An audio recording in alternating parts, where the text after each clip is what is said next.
Broadcasting live from Forward Observer Central Command in Austin, Texas. It's the man always out front on the issues. You're listening to Out Front with Mike Shelby.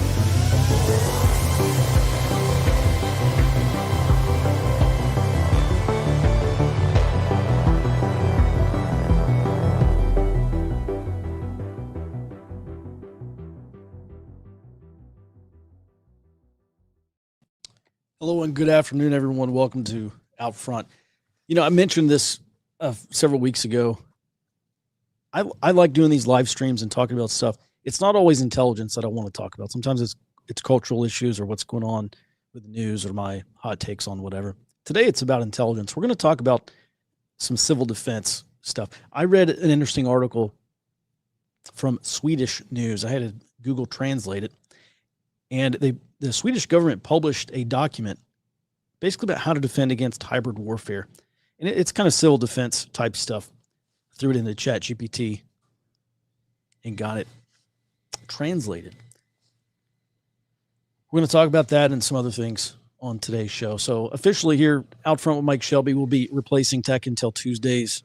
And I'll try to at least do one Tuesday show a week, maybe multiple things. If I can just hop on for 15, 20 minutes, talk about whatever.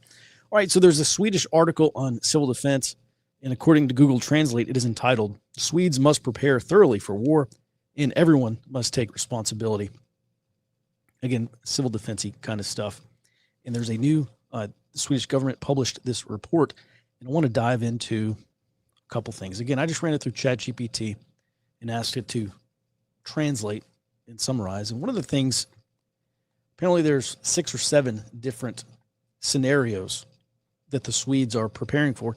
They all have to do with war. They all have to do with war with Russia. They're related to war with Russia. And let's just go ahead and define, according to this document, which I think is pretty good, define what this hybrid warfare is. Hybrid warfare is a mix of military action and it's transnational criminal organization. It's part civilian. It could be gangs or mafia. It could be a lot of things that we do not traditionally think of as military because it's not. And so this fusion between military action and non-military action is typically referred to as hybrid warfare. And the definition here is hybrid warfare combines military and civilian means. So that includes cyber and electronic warfare, influence operations, intelligence gathering, sabotage against critical infrastructure like energy, underwater, internet cables, and transportation infrastructure, as well as special operations. And the purpose of hybrid warfare is, first of all, let's make this. Hybrid warfare is conducted routinely during peacetime. A lot of the stuff that's going on in NATO countries like Sweden and Poland and a handful of other, France, Denmark, is hybrid warfare. So hybrid warfare can be conducted during quote unquote peacetime, and call it gray zone warfare maybe, or certainly some form of irregular warfare is being conducted prior to actual military or conventional hostilities taking place. Hybrid warfare is happening inside the United States as well. At any rate, the purpose of hybrid attacks, according to this Swedish government document, is to, quote, complicate and delay decision-making, degrade Sweden's situational awareness, exhaust and split resources, and reduce public trust in authorities and leadership. We're dealing with that in the United States as well. I'm not familiar with Sweden's scenario or with Sweden's condition, what's going on in the country, not my part of the world. I do not sit at that desk. However, I just look at this and it says, reduce or erode public trust in authorities and leadership. So much of the civil defense stuff, and one of the things that this report documents is the importance of decision-making and the importance of the people's trust in the government and military to respond to and defend the country. And so you erode that, and what you're actually potentially eroding, is a government's legitimacy. And that's the main battle that's happening in the United States right now. On the next Out Front episode, probably next Tuesday, I'll talk about that. I'll talk about the importance of legitimacy, how it's being eroded, and maybe more importantly, what you can do to build it or to maintain it. This is a national level problem that we're experiencing, but it has tactical level implications. That means local implications to you and yours. And it doesn't matter if you live in a big city or you live out on 100 or 1,000 acre farm or ranch. It affects you, period. Going back to this Swedish government document, talk about the methods of hybrid warfare that's being conducted against Sweden. They say, quote, in early stages, most deniable means like cyber attacks, disinformation, support to separatists, or organized crime. All right, so when they use the term deniable, that means there is at least some plausible deniability. A cyber attack is very difficult to attribute. We think it came from Russia. We think it came from China. Can't be sure. And there's a lot of, and I'm not a cybersecurity guy, but just talking to folks, talking to hackers and information security guys, also attending Black Hat for many years. There's a problem of attribution. We can't always tell who's behind a certain cyber exploitation or a cyber attack, which means you conduct warfare against the country without the outbreak of hostilities. Again, hybrid warfare conducted during peacetime, gray zone warfare conducted during peacetime, prior to the outbreak of conventional hostilities. Disinformation is another thing we obviously deal with here in the U.S. I just saw, looking at this shooting in Michigan, nuts, crazy thing that happened. But I noticed on Reddit, actually, and even going back to the Charlie Kirk thing, I noticed on Reddit for days, like a week plus after we knew that this guy was some trans-loving furry, they were still saying on Reddit, oh, this guy's a groyper, he's a right wing, and it's just nuts. It's absolutely nuts. And there are some people who, sure, they consume 99% of what they consume comes from Reddit or left-wing news sources. And so they believe what they want to believe is true. And MAGA world suffers from this also, some degree, because it's just human nature. You believe what you want to believe is true because you can't bring yourself to, it's mentally painful to admit that you're wrong and believe something that you don't want to be right or that you don't want to believe is true, but it is. At any rate, I saw this, and this is absolutely a disinformation campaign from the very beginning to obscure or to muddy the water, to violate the truth, to twist the fabric of your reality, to get you to believe something that's false. And you do that because someone wants to modify your behavior. They want to get you to think something so you will act in a certain way. Okay, that's Psychological Operations 101, and we'll talk a lot more about that as well. Not that I'm a PSYOP guy, but I will bring at least 2 retired PSYOP guys on. I just interviewed, many of you know and love this guy, Dustin Mascoro. We had a conversation last week. I'll try to get that interview up here shortly as well. At any rate, the document continues, this Swedish government document. It says both fabricated and genuine incidents can be exploited in influence operations. So that's like one of the things I just saw on X today was 3 years ago, there was this big thing in Canada about how these evil white Canadian men mass murdered all these natives, what they call the First Nations, or something like that. And they buried them under all these Catholic churches. And so there was this big leftist uproar and backlash. And they said, exhume the bodies and let's figure out how many people they killed. And 2 years later, I don't know if they found any bodies, but this one article from 2023 said no bodies have been found yet. And it may be true, or probably true, that I've seen that none of the accusations of these mass graves under these Catholic churches, I think it was Catholic churches, ended up being true. I don't think they've exhumed any bodies from there. So that's an example of a message that can be pushed that has no basis in reality, but it becomes reality for a lot of people. And then a lot of people believe that. And then a lot of people adopt certain attitudes and adopt certain behaviors. And that's exactly what you want to get them to do. There was also that case, I don't even remember. It's kind of apocryphal. It's not an urban legend, though. We could probably Google it. Columbia Chemicals, this chemical plant in Louisiana, many years ago, like in 2008 maybe, or maybe 2014, somewhere around there, exploded. And there was this massive chemical leak. And it made the news. It was a local news story. And then national news outlets started picking it up. And everyone freaked out, and law enforcement was driving around. The county sheriff was driving around trying to find this place and help people to evacuate and calling the hazmat crews. And the problem was, it didn't happen. There is no Columbia Chemicals. So there was no Columbia Chemicals plant explosion. And apparently it was something that the Russians planted on social media, and it got picked up by the news, and it got news coverage, and people freaked out for a while. But that's like another really good example of this fabricated incidents to cause problems.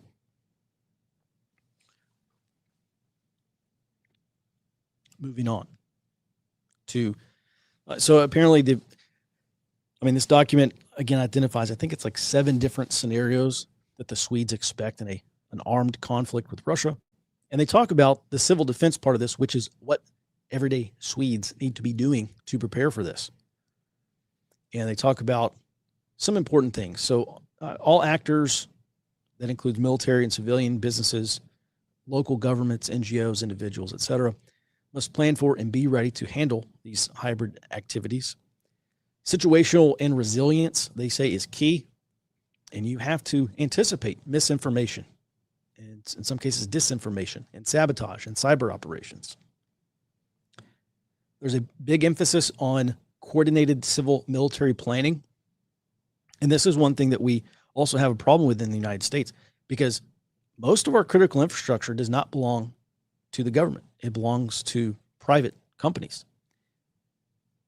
And in some cases, these private companies are not protecting critical infrastructure that the entire country is dependent upon, not protecting it, especially in the cyber realm, like they should be.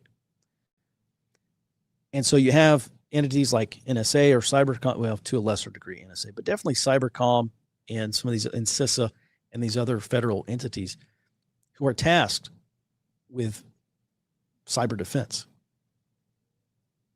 And the National Guard has these cyber units as well in all 50 states, tasked with defending cyber intrusions against critical infrastructure. At any rate, so that at some level, when there is an active campaign, there has to be coordination between private companies that own these pieces of critical infrastructure and military defense and other cyber defense. That's what they're talking about here. Talking about coordination. Because attacks against this critical infrastructure, or they want this coordination so that these cyber attacks can be handled before you have societal breakdown. And again, this is the Swedish government warning about the implications or the consequences if civil military planning or coordination is disrupted, which is a goal of hybrid warfare. Trust is also very important here. Again, trust of the people that the government is solving the problems, because if the government is solving the problems, or if there's a perception that the government is not solving the problems, you will get, maybe there's a power vacuum, maybe there's a legitimacy problem, and someone says, well, if the person responsible for solving these problems is not, we're going to take matters into our own hands, and maybe have some form of legitimacy crisis domestically, which again, I'm sure is a strategic goal of hybrid warfare, to undermine the faith of the populace in a government, to undermine the credibility of the government. So this document talks about Sweden's total defense strategy, and they stress that hybrid warfare is always ongoing, not just during periods of declared war, and they have to build resilience. There's another article about this. It reads, operators of societally important services are told to plan to sustain operations for at least 2 weeks with primarily their own resources during the opening phase of a conflict. This includes pre-planned staffing, stocks of essential goods, and the ability to work with limited information and disrupted logistics. And this is really what I want to stress. The ability to work with limited information. Under normal circumstances, at best, probably the best anyone can hope for, is your decision-making is based probably on about 70% information and 30% guessing. Okay, in the intelligence world, we call these key assumptions. We will not always have facts. We will not always know the ground truth in any scenario. We're lucky if we know 70%. And so if you do not know, you have to make good assumptions, high quality assumptions. And so it's 70% facts, ground truth, and 30% key assumptions, or 30% analysis, 30% guessing. You're always basing conclusions on inadequate information. That is the value of a good intelligence analyst. A good intelligence analyst can make accurate assumptions or can arrive at accurate conclusions based on sometimes faulty information, but almost always inadequate information. And they say an intelligence analyst is worth his weight in gold. That is 100% true. To be a good intelligence analyst, you need a few things. Let's call it three things. Number one, you need domain expertise. You have to know the subject that you were talking about inside and out. You can take the world's very best expert on the Russian military, and you can put him at a desk studying or analyzing West African tribes and warlords, and he's going to be making coffee because he doesn't understand what he's waist deep in. He doesn't understand the domain. He doesn't understand the countries involved or the tribal conditions or tribal politics or the warlords or the history of the people or history of the warlords, etc. So you really have to know what you're talking about. And X is a really good place to see who does and doesn't know what they're talking about. An opinion is like we'll say like a belly button. Everyone's got one. But not everyone has appropriate knowledge to arrive at accurate conclusions based on faulty or inadequate information. So that's the first thing you need. The second, domain expertise. The second thing you need is you have to remove bias from your thinking. If you want perfect thinking, you have to remove all forms of bias. Not going to happen, not in the real world at least. But a good intelligence analyst can spot bias, and there's two forms of bias. There's overt bias, and there's hidden biases. We all have them. Sherman Kent, who's they say the father of intelligence analysis at CIA, said basically Americans, I don't know if he was the first to point this out, but he's the only guy that I think I've ever read who mentioned this. He said Americans view things through American lenses. And one of the biggest problems, and I can tell you from firsthand experience in Iraq and Afghanistan and other countries, the biggest problem for American analysts is these cultures are so foreign to us. There are so many nuances that we do not understand. And we had a big train up every time we went overseas, and we read books and we watched videos and we studied and talked to people and all this other stuff. And that was a fraction of 0.1. It was 0.00001% of what an 8-year-old knows about that culture. So that's always been a massive problem, is lack of domain awareness and then also lack of bias. So at any rate, viewing things through American lenses is a bias. And so what we have to do is identify that bias and try to remove it from our thinking. So we'll say two things. Those are the two things that a really good intelligence analyst has to be able to do. At any rate, this ties back to your ability to work with limited information. Those are the two things that you need to know, or two things that you need to do in order to be good at dealing with limited information. And, there's that Ray Dalio quote, and I'm going to mess this up, but one of the things he said, Ray Dalio is the founder of Bridgewater Associates, which for many years was the world's, and it may still be, the world's largest hedge fund. Also, the world's most successful hedge fund. I think he is one of, if not the most successful hedge fund managers in financial history. Definitely one of. And he said that his success, and he's a self-made billionaire using other people's money in a position, you don't stay there very long if you're not very good at it, because you lose other people's money and you get fired. So the people who've made a career for 20, 30, 40 plus years probably listen to those guys. And he said his success has more to do with knowing what to do when he doesn't have enough information than knowing what to do when he does have enough information. He said basically his ability to deal with inadequate information or to navigate scenarios where he doesn't know enough has more to do with his success than his knowledge on what to do when he does know. I think that's very important.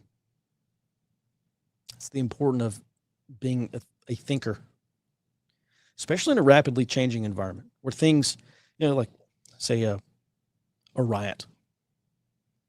Just briefly, a lot of people say, "Oh, Mike, I don't need a police scanner for local stuff," because you know what? Well, there's a lot of reasons why you might not, where you say you might not need one. But one of those reasons is because, I've got my Scanner 5.0 app on my phone. I got Broadcastify, and if something major pops off, I'm just going to let my phone run out of batteries as I'm listening to the scanner for hours on end. Or I'm just going to hope and pray that I keep the internet running so I can listen to Broadcastify. Broadcastify is an online scanner. And the problem is a lot of that stuff is on a delay, like a 15-minute plus delay, maybe 30, 60-minute delay. So basically what these people are telling me is they're saying, Mike, I am making decisions off of old information. That's at least 15 to 30 minutes old. I'm going to make my decisions about what I'm going to do in the future based off outdated information. And during a riot, 15 minutes is forever. So this is another example of being way behind the curve on information, having limited information, or in this case, old information, still limited current information. Moving on.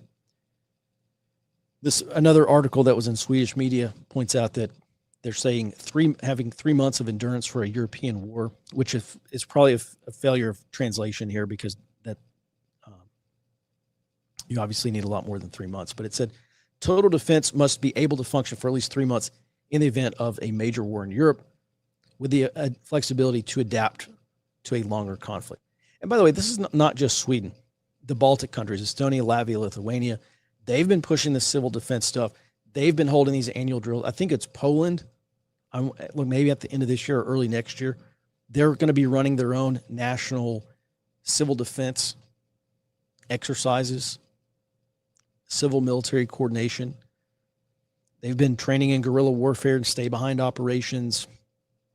I remember back in 2014, that was a big thing, sending U.S. Special Forces teams over to these countries to train them in stay-behind operations because they said, you're not going to stop Russian tanks from rolling into the Baltics.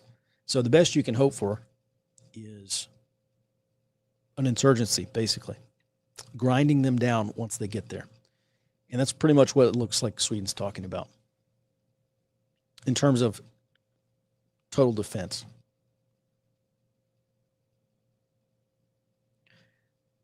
In terms of what citizens are expected to do is talk about civil preparedness,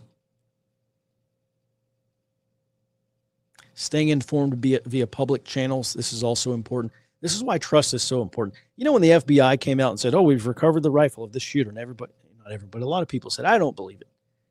That lack of, I won't say faith, but that lack of trust in the FBI is crucial if you are the authorities. It is so very important that if you're trying to put out official information that you are viewed as a credible source of information. And unfortunately, that's just not the case here domestically, which is going to make some national emergency so much worse.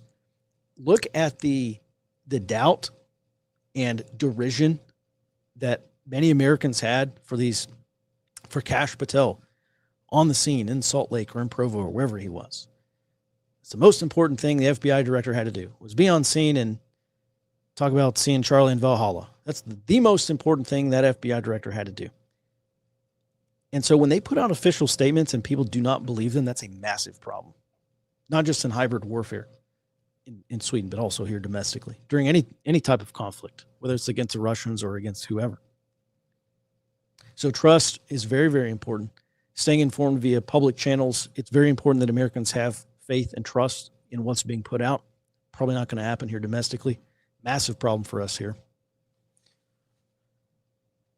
Moving on this topic, next Thursday night at 7 p.m. Central, I'm going to be giving an hour-long presentation on how to build a local intel cell. And we're going to be talking about this stuff. How do you develop local real-time intelligence when you're responding to an emergency? And maybe that's a tornado or a hurricane. Maybe that's riots. Maybe that's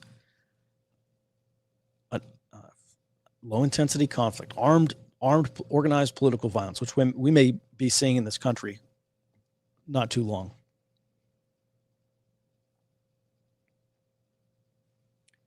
I'll cover that next week. My expectations. I've been saying 22. Basically, we've got this burgeoning color revolutionary movement. And I say that there's zero hyperbole. This is exactly what they're building, because you watch their videos and you read the stuff they say online and you read the books that they recommend, and they use these key terms and they talk about these strategies and tactics. And it is straight out of every single color revolution, all 12 of them in the past 20 years, 12, 15 of them.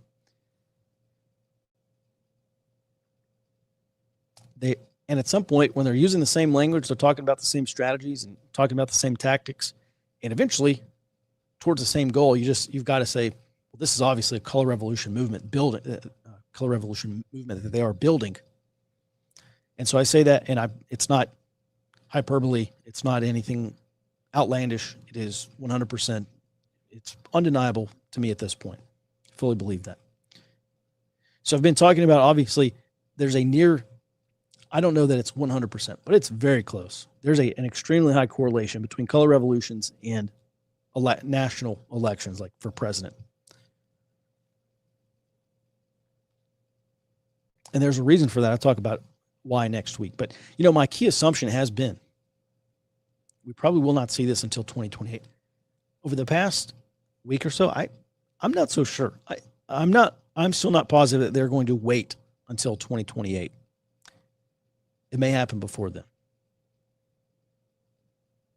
We'll talk about that next week. At any rate, next Thursday, 7 p.m. Central, hour-long presentation on building a local intel cell. Show up, take notes, also send you an ebook. Head over to forwardobserver.com/intel-cell and register for that. I'll send you the link and also send you the link to download the ebook. All right, a couple more things I want to talk about on today's show. Bennett's Phylactery, I guess that's how you say that. Good follow over on X as well. I'll put the link in the description. You know what? Let me look him up real quick. I'm pretty sure it's like something extra C something. Extra Dead JCB. I'm going to put this in the chat right here. At any rate, he runs a Substack. And one of the things he wrote about just a few days ago was how to build an intelligence network. And it's like a really good, basic, practical primer from a non-intel guy on how to build a local intelligence network. And he does mention my book, The Area Intelligence Handbook, to which I'm eternally grateful. It's a friend of mine. I'm also in his exit group, which was good. But over on Substack, look him up and go read this. I'll include this link in the description as well. At any rate, he goes through and he says something that is extremely true and profound. And one of his conclusions is, quote, security and intelligence are the most critical functions of a complex society that fail when civil order breaks down. Security and intelligence. Things that I've been pushing for. Since going back to 2011, I was still in Afghanistan running a blog called Guerrilla America, using the pseudonym Sam Colper, talking about security and intelligence. You got to focus on this stuff. That's why I wrote, this is my second book now, second full-length book on intelligence. It is, listen, here's the deal. It is up on Amazon in Kindle format. A lot of people have been asking about the print copy because I have ran out of print books. I just haven't ordered more. One of the reasons I haven't is because I'm working on a second edition, an expanded edition with a lot more information and some other stuff in there that's going to be helpful for you. But I did find a box. I got like 20 of these paperback copies left. If you go over to grayzonestore.com, you can buy one of the last 20 remaining physical copies of this book. I'm going to try to have the second edition out by, say, Thanksgiving, maybe Black Friday. I'm going to try. No promises. Stuff comes up. I'm extremely busy. But I'm going to try to have that out, at least up for pre-order. But if you want a copy of the first edition, the last remaining 20, go ahead at grayzonestore.com. That's gray with an A, grayzonestore.com. All right. At any rate, he continues, and this is the most important advice. Just if you want to go from 0 to 1, you say, Mike, I don't have any semblance of an intelligence network. I want one. I want to know what other people are saying and what other people are thinking. I want to know what information they have in my community, especially if there's a riot or a hurricane or tornado or earthquake or insert doomsday scenario here. And he says, you start by mapping out who you know and who you need to know. So we start with identifying who I already know, what I have and what I don't have. And that's pretty much step one in all of intelligence. Identify what you know, and then identify what you don't know.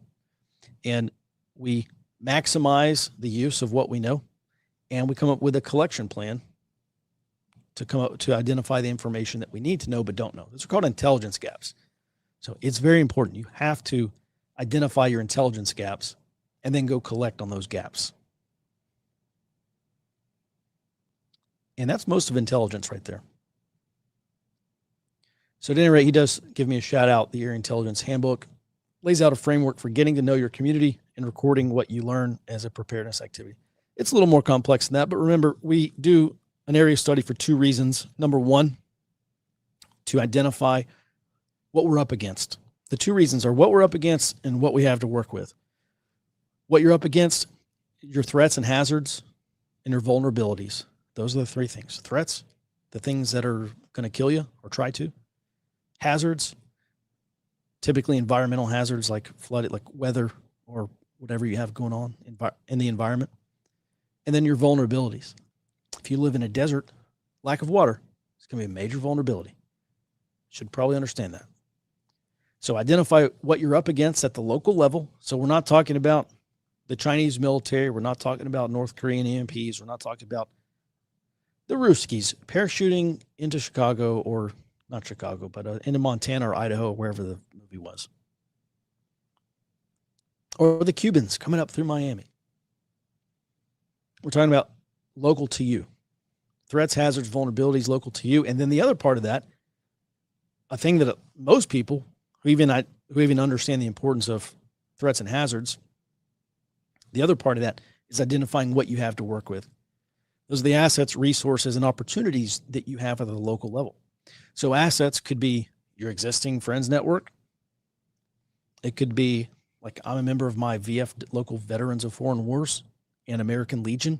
If you're a veteran, you should probably go join whichever of those that you can, one or both. That's a really good way to meet people. So look at assets that you have. If your next door neighbor is a cop or a doctor, you should probably be on a first name basis with that person, obviously. And if your next door neighbor is a doctor, you probably have the money to throw at this problem, and money can solve this problem in some ways, at least help you solve this problem. If you want help solving this problem and you live next to a doctor, get in touch with me. I will help you solve this problem. So assets, resources would be things like fuel, hardware, your Walmart and your local Target. I would say that's critical infrastructure. So look at the resources you have and then your opportunities. Everybody, to use a technical term, la-di-da-di everybody, should be going to their local county political meetings or their city hall or their county commission meetings or county executive board or whatever you've got in your area. You should be going to those places. One of the things I talked about just a week or two ago was when I've been going to my county commission meetings, county commissioner meetings, I pay attention to who gets up and who speaks.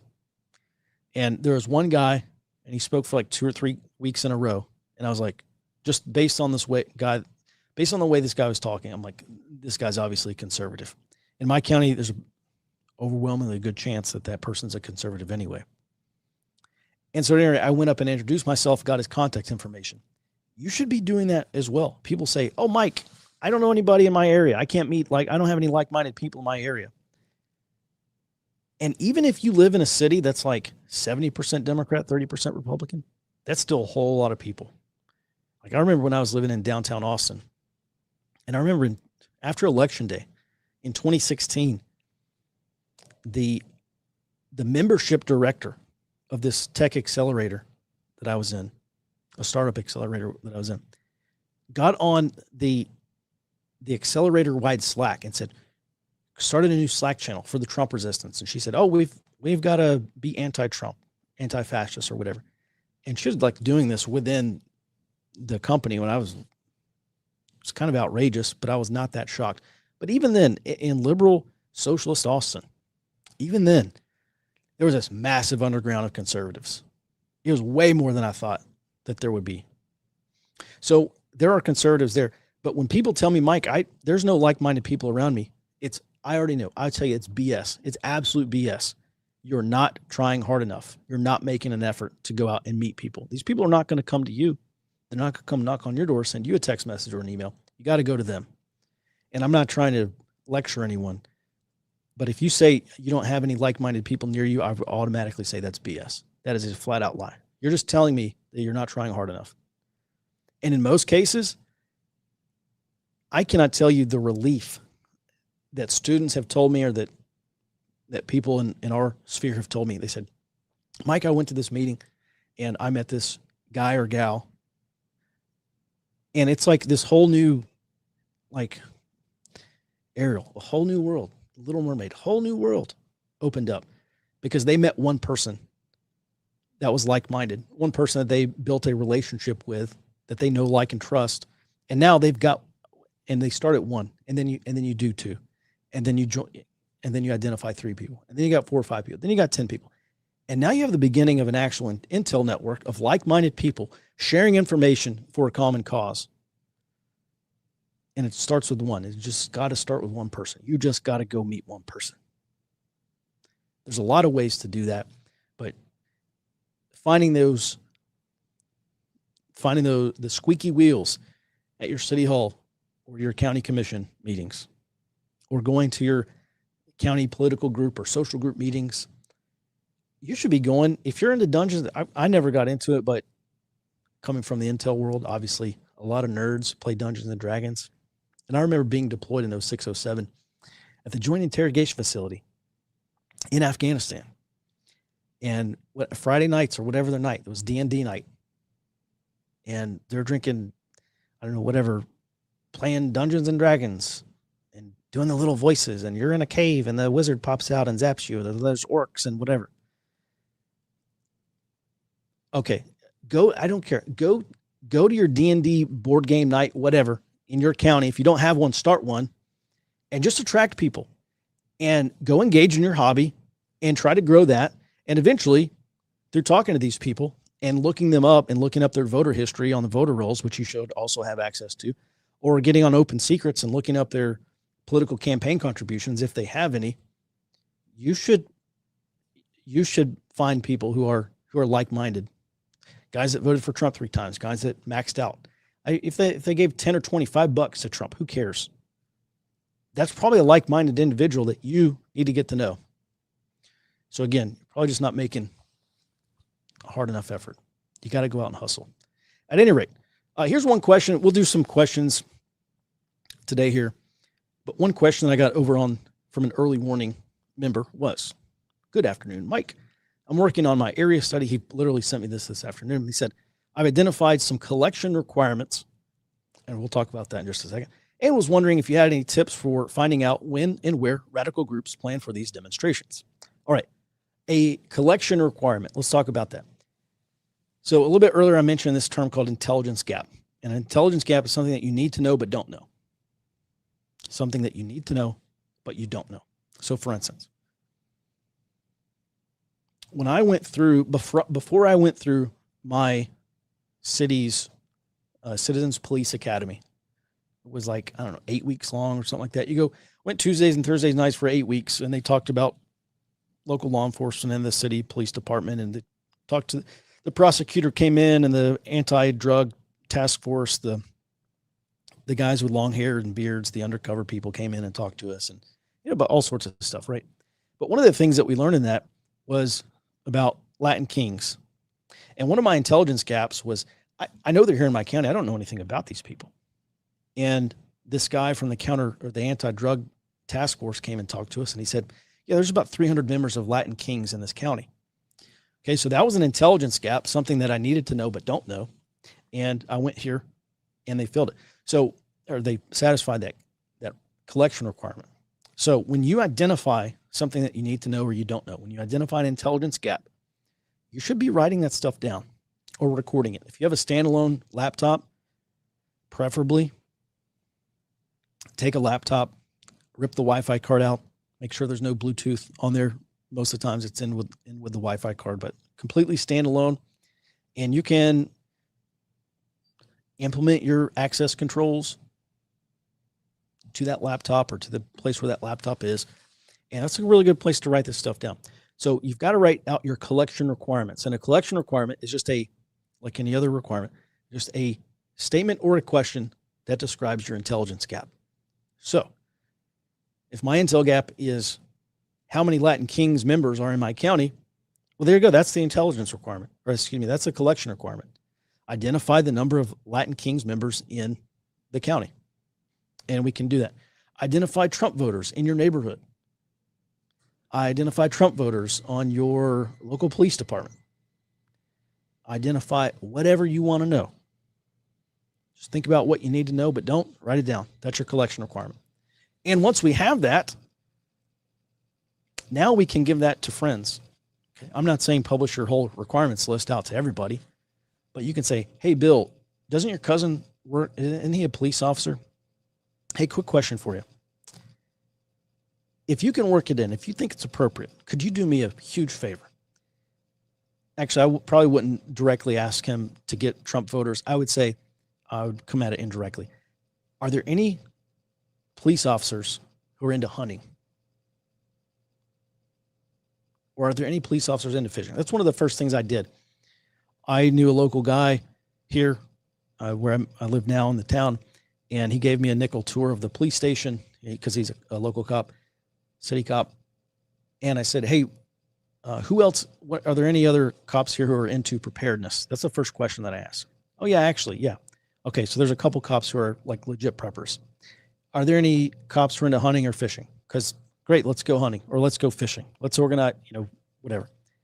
And that's just an opportunity to get to know more people and invite them hunting or fishing with you and get to know them and feel them out. And if they're like-minded people, you should probably develop relationships with them. If you think it's an appropriate situation or appropriate to do that, you should probably be doing that. All right, so at any rate, and now I've got a new source. I have a friendship that I've built with this individual, and he will probably answer most questions that I have for him. And I don't have to couch them. I don't have to camouflage them. I don't have to obfuscate my requirements. I don't have to pretend like I'm asking something innocuous when I'm really not. I don't have to elicit information from him or try to elicit information from him. I just ask the guy, hey, this happened. What do you know? Or what do you know about this guy? So those are collection requirements. Now, as far as tips for finding out when and where these radical revolutionary left-wing groups are planning these direct action demonstrations, number one, if you're an Early Warning Network member, stay, because we publish a list every single day, or 5 days a week. Plus, and on Fridays, we publish the list that's coming up on Saturday and Sunday as well. We publish the list of every single protest or direct action demonstration or training or event that we can find across the country. So I would say, number one, start there. But that should not be the end of your search, because I'm sure there's stuff we miss because it's a big country. You've got to think about, let's say, marketing. Okay. Even these little Antifa groups, they are still in the business of marketing, even if they're marketing to an internal audience, or they're marketing to their target audience, right? They're trying to get people to show up to this training, get people to show up to this event. I use the term people loosely. They're trying to get these individuals to show up. How do they put their message out? Well, some of it's online. Okay, so we got to go find that. Maybe they run social media accounts or blogs, or they're active in certain forums. They're not going to put a neon sign up with a list of all their social media accounts. It's something you're going to have to go out and search. And unfortunately, you're going to have to turn over a lot of rocks where there's nothing underneath there until you find one where there is. But hop online, Google, DuckDuckGo, whatever search engine you want to use, and go search them out. And you can start probably with just basic keyword searches like your city and Antifa, or your city and left wing, or your city and whatever, your county. One thing that I have found is if you start, like you get on Instagram, X less so, maybe Blue Sky, Reddit, Mastodon, some of these other platforms. Start with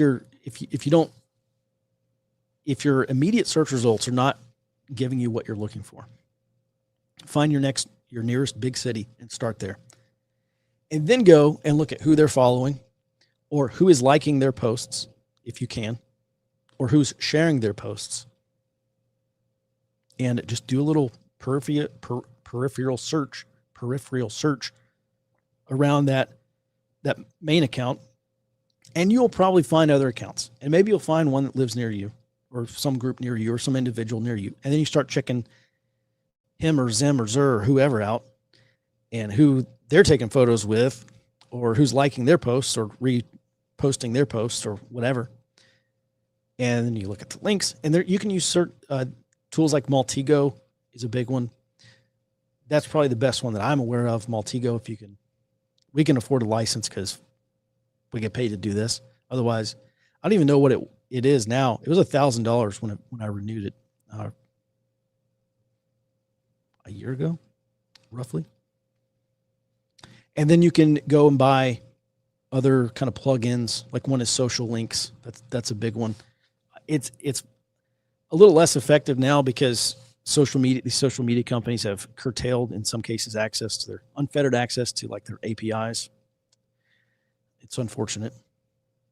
And then also another thing I've noticed too, like just on Reddit, I have seen a number of these Antifa blogs, not Antifa blogs, but like these revolutionary left-wing accounts deleting their accounts or making their accounts private, which again is a little unfortunate. Like the Socialist Revolution, SRA.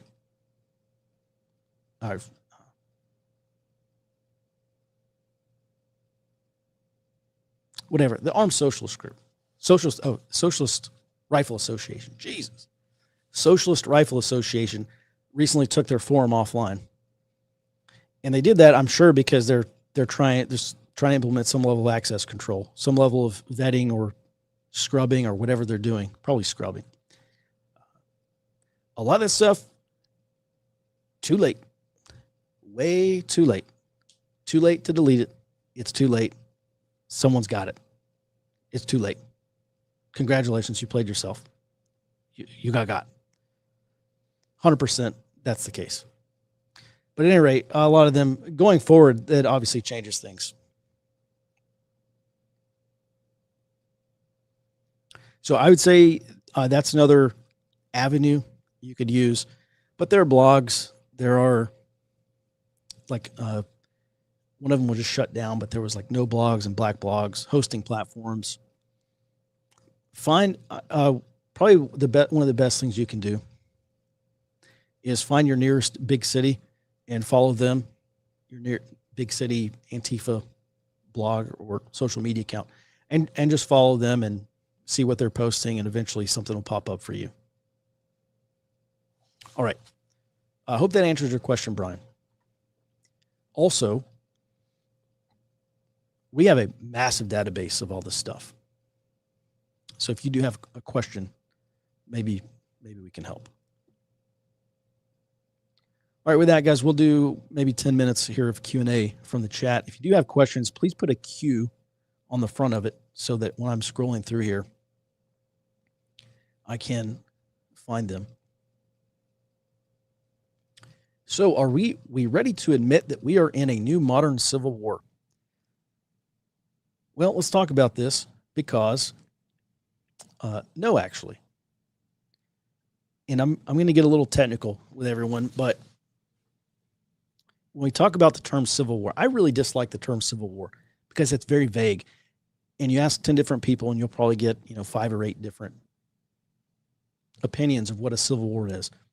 But if we want to be technical about the term civil war, we're looking at, there's basically 4 prerequisites you've got to have an actual civil war. And that is, drum roll, number 1, the government is involved as a belligerent, which is to say, left-wingers and right-wingers shooting each other in the street, according to this, would not be a civil war. The government has to be involved as a belligerent. Otherwise, you basically have tribal warfare. Otherwise, you can have Crips and Bloods shooting each other, and you're going to say, oh, that's a civil war. Well, no, it's not a civil war. The second thing is the military must be involved. The military has to play a role here. And we're not talking about National Guard deployments. We're talking about active component military being deployed to the streets. That's the second criteria or prerequisite. The third is that there has to be sustained fighting on both sides. So a genocide, for instance, would not be a civil war, not classified as a civil war. They have to be killing each other. And the fourth thing, I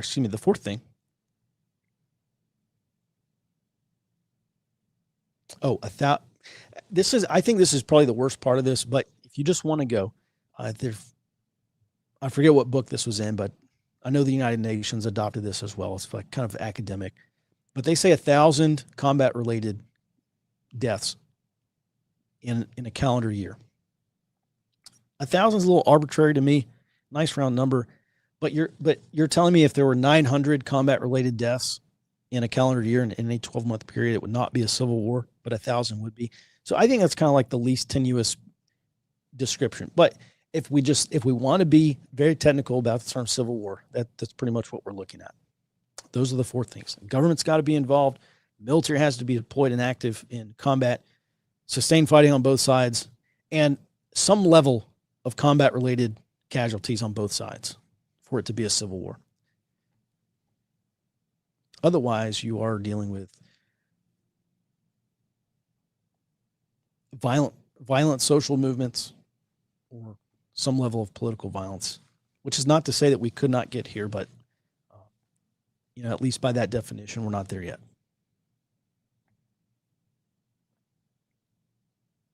All right, looking for the next question here. Do we reference our area study to identify the collection requirements in such a situation? Okay. Well, collection requirements, there's a couple of different kinds of requirements. There's something called an enduring requirement, which means it's forever. Like identify instances of political violence in the city. And that's something that you can't just answer that one time. It's an enduring requirement. You've got to wake up and answer that every day.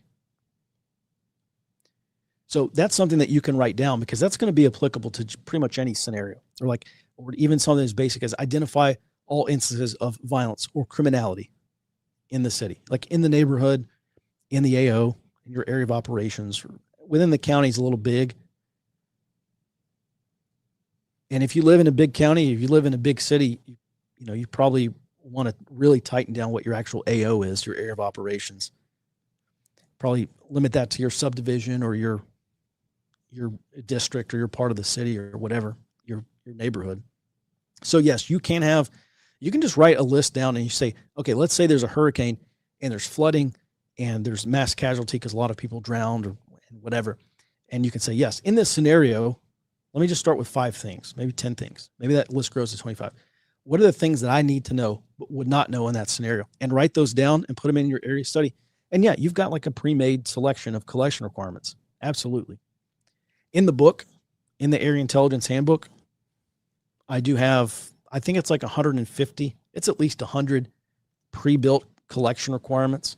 And I wrote this book prior to ChatGPT coming out, so I literally did just sit there and write out 100 or 150 questions, things that I think should probably go in a very basic area study, things that probably apply to everyone. So hope that answers your question. Yes, you can. If you open the contingency annex of your area study, right, and you've got those contingency scenarios that you've already thought through, so that if something does happen, you just say, oh, okay, there's a tornado that ripped through my neighborhood. Let's go ahead and open this up. And now we've got something at least to go off of. Yes, you can have contingency-specific collection requirements.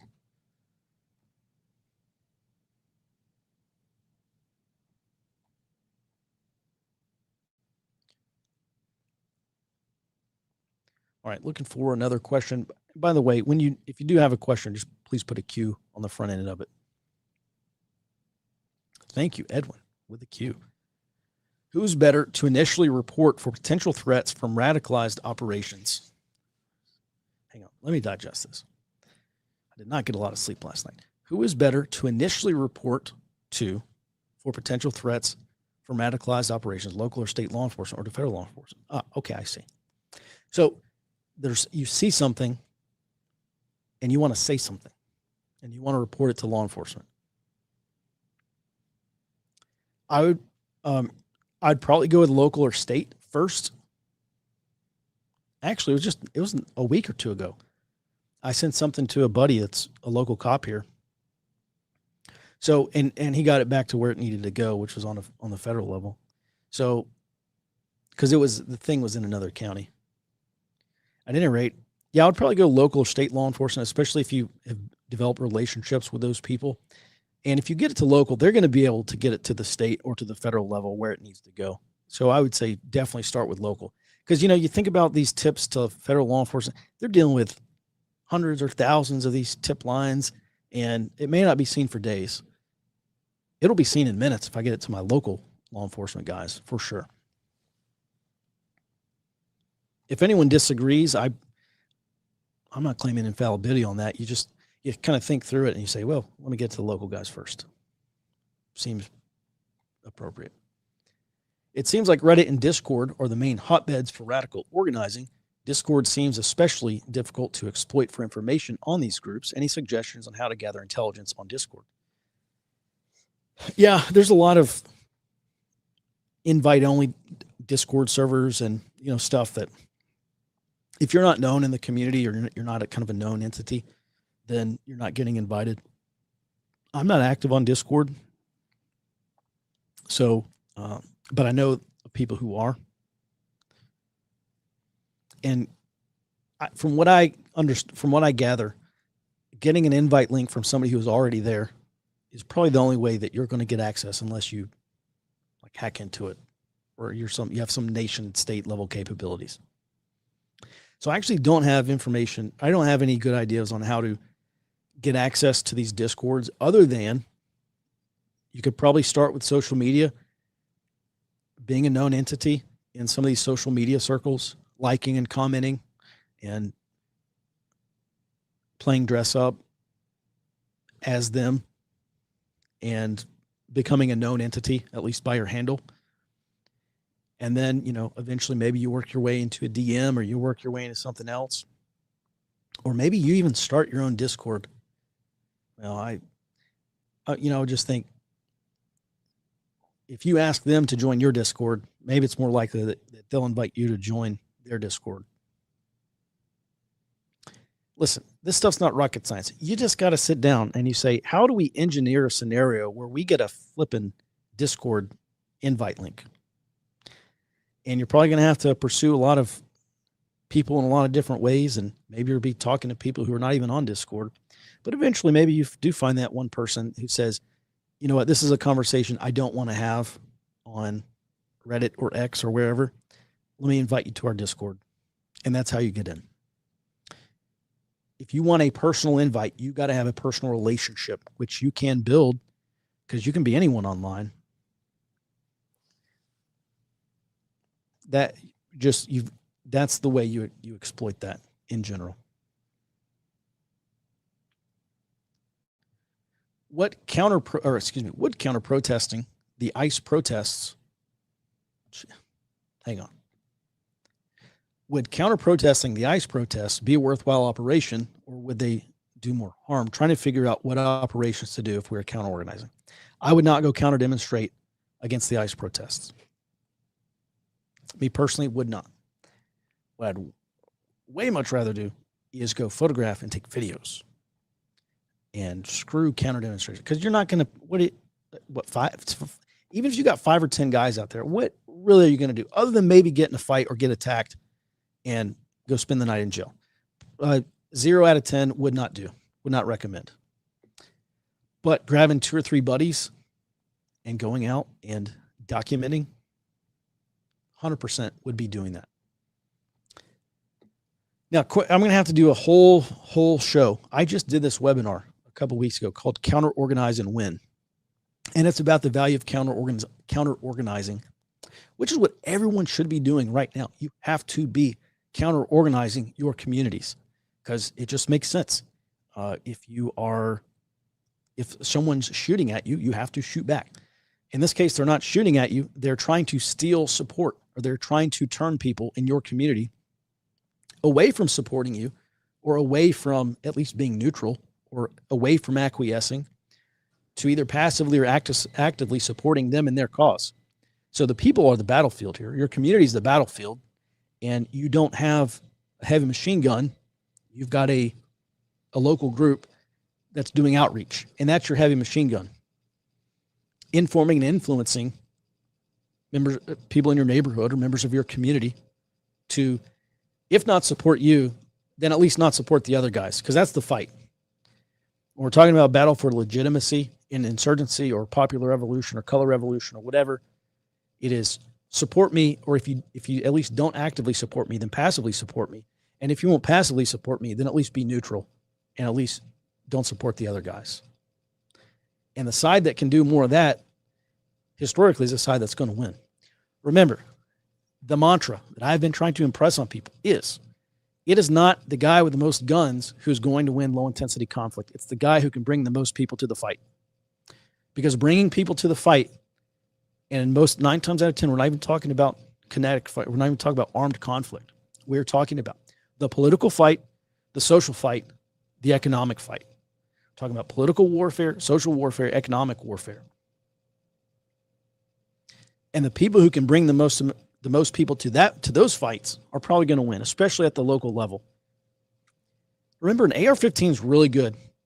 It is excellent. It is the best thing in the world at solving a very narrow set of problems. Outside of being great at solving that very, very narrow set of problems, it is next to useless, and in most cases, extremely counterproductive to use when you're trying to solve other problems. So money solves some problems. Political power and influence solve some problems. Social power and influence solve some problems. Economic power and influence solve some problems. Those things solve problems that an AR-15 will never be able to solve. So when we're counter-organizing towards building more political power than the other guys. More social power, getting more people involved on our side than the other guys. Economic power, financial power, getting more money or financiers, more backing for our cause than the other guys. And if we can do that, historically, you're going to win a low-intensity conflict like what we have in the United States right now, or at least one at the local level. You know, I've been reading about we even go back to 2004 when I enlisted. In 2004, the Iraq insurgency had already kind of started. Afghanistan's obviously going on in the background. So for over 20 years now, I've been reading stuff about insurgency and counterinsurgency and revolutions and civil wars and all sorts of stuff. And I have never once, not a single time, ever read about an insurgency or any form of low-intensity conflict where I said, you know, if these people had just had less political power, they probably could have won. If these people just had less social power, they probably could have beaten these other guys. If these people had just had less economic power, they probably could have won. No case. In every instance, the reason why one side lost is because they had less political, social, and economic power than the other side, period. So that is where the fight is and where the fight will be. We're talking about soft power. And soft power enables hard power, not the other way around. At any rate, hope that answers your question. Good to see you, Peter. Perhaps maybe organizing a rally to support the vet if they come to a local city to support ICE. You know, I actually had a brief conversation with my county sheriff on this last week. And he said, whenever ICE shows up, he's like, whatever you need, you got it. So I would say building political and social power to encourage local law enforcement to cooperate with ICE if they're not already is probably one of the best things you can do. Because this guy, I don't even remember what his name is, but he's the acting ICE director. And he said on a 60 Minutes interview some months ago, he said, their biggest problem was normally if they're in a city or a county where they have support of local law enforcement, he says, yeah, we send out 2 ICE agents to go pick up this guy from the county jail, an illegal who was detained for whatever reason. Okay, we send 2 out. If they don't have support, if the county sheriff or that the city, the police chief says, no, we're not going to do anything to help you. He said, sometimes you got to send 4, 6, 8 ICE agents out to get one guy. So a job that normally should take 2 is now taking 8. And you just think about limited time and resources and personnel and manpower that you have, and that saps your manpower pretty quickly. So I would say one of the biggest things we can do is push our local political establishment, our local government, to get law enforcement to support ICE operations. And remember, your county sheriff is a politician. That guy got elected. And so there is some level of political power or influence that can be exerted upon him or her to get them to do what we want because they're elected officials. So it is incumbent upon you to build that political and social power and then leverage that influence to get these people, to get these politicians to do what you want to do. Now, I'm not saying that's easy, but I'm saying if you want to win, that's what you do. If you want to lose, then don't do it.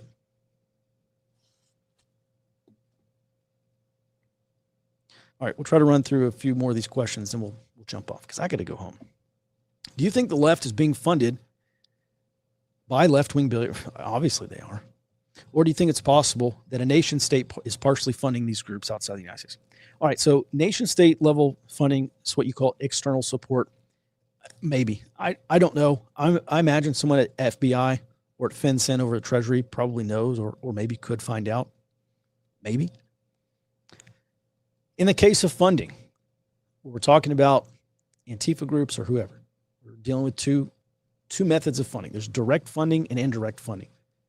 Indirect funding would be George Soros writing a check or writing a check to some intermediary, and then that money gets dispersed through cash or crypto or however they want to hide it, gets dispersed to these groups. Has that happened in the past? Probably yes.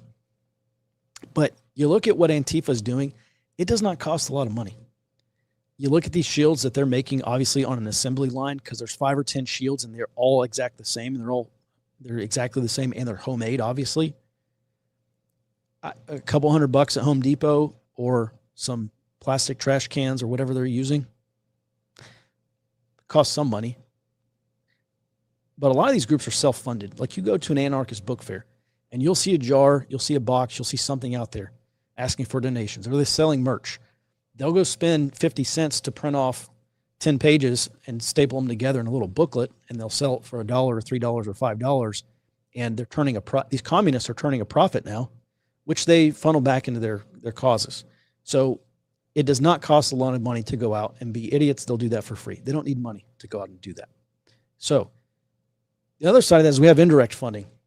And yes, when we see multi-million-dollar bail funds that exist only to bail these people out of prison to the tune of millions of dollars, like posting $100,000, $200,000, $300,000 bail. Yeah, obviously they're not doing that with $3 and $5 zine sales. They're doing that because some millionaire or billionaire has trickled that money down. So I think it is 100% the case that they're receiving indirect funding. Lawyers are not free. Even volunteer lawyers will get paid. Pro bono guys will get paid by someone. And I think it's more likely the case. It's 100% the case they're indirectly funded. I doubt many of them at all are cashing checks or getting cash disbursements. Maybe in some cases they are, but I don't think that's their primary way of being funded. Yeah, on the Discord stuff, yeah, social engineering. Yeah, go look up like Kevin Mitnick or Chris Hadnagy or some of these other guys that have written books and have long, successful careers at social engineering. At some point in time, I may start teaching my human intelligence course again. It's a 2 or 3 day course that I've taught in the past. I cover social engineering in detail. We talk about strategy and tactics. Maybe go to one of those classes if I hit the road again.